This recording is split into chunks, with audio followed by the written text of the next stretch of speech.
In this video we will discuss about the power of iota. So we know that iota is equal to square root of -1.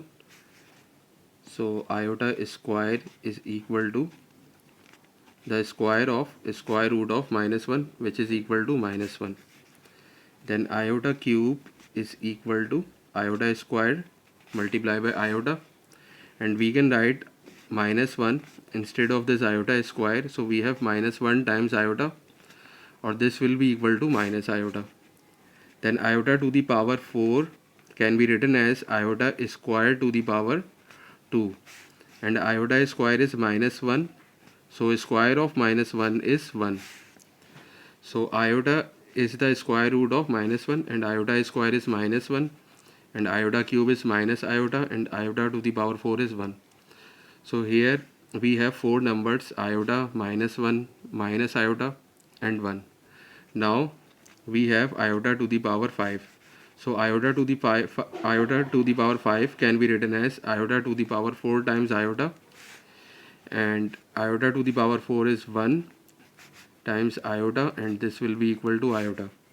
Then iota to the power 6 is equal to iota to the power 4 times iota square, and iota to the power 4 is 1, and iota square is -1, so we have -1. Then iota to the power 7. Iota to the power 7 can be written as iota to the power 4 times iota to the power 3. Now iota to the power 4 is 1, and iota to the power 3 is minus iota. So we have 1 times minus iota, which is equal to minus iota. Then we have iota to the power 8 is equal to iota to the power 4 to the power 2, and iota to the power 4 is 1, so we have 1 to the power 2, so 1 square is 1. Again we can see that we have iota, -1, minus iota, and 1. So if we have any power of iota, for example we have iota to the power n, and n belongs to integers, so the answer will be in the set iota, minus iota, 1, and -1. Means iota to the power n always belongs to this set, where n is any integer, positive or negative. Now we will look at the example where integral value is a bit larger. So for example we have iota to the power 33. So first of all we can divide this 33 by 4. So we have 4 times 8 is 32, and the remainder is 1. So this 33 can be written as 4 times 8 plus 1. 4 times 8 is 32, 32 plus 1 is 33. So iota to the power 33 can be written as iota to the power 4 times 8 plus 1. Now we can write this as iota to the power 4 times 8 times iota to the power 1, or this can be written as iota to the power 4 to the power 8, and iota to the power 1 is iota, and iota to the power 4 is 1, so we have 1 to the power 8 times iota, and 1 to the power 8 is 1 times iota, so we have iota. So iota to the power 33 is iota. So if we have any integral power of iota, so we can get a number which belongs to this set, in which there are four numbers: iota, minus iota, 1, and minus 1. Now we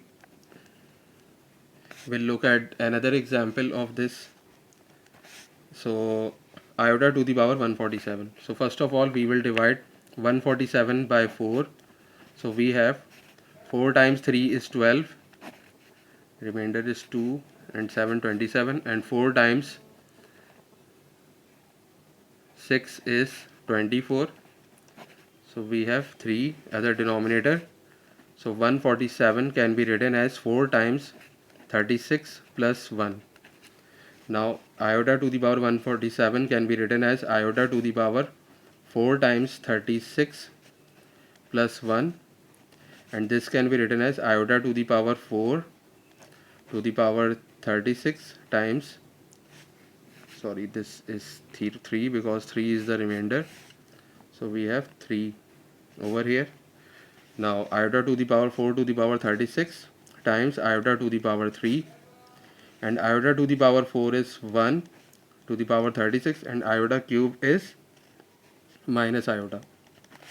Now iota to the power 36 is 1, so we have 1 times minus iota, this will be equal to minus iota. So iota to the power 147 is equal to minus iota.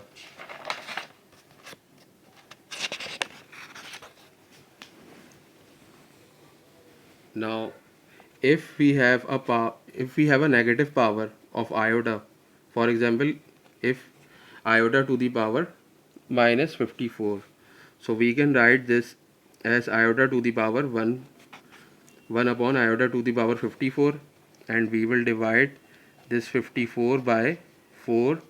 So we have 4 times 1 is 4, and then 4 times 3 is 12, so 2 is the remainder, and this 54 can be written as 4 times 13 plus 2.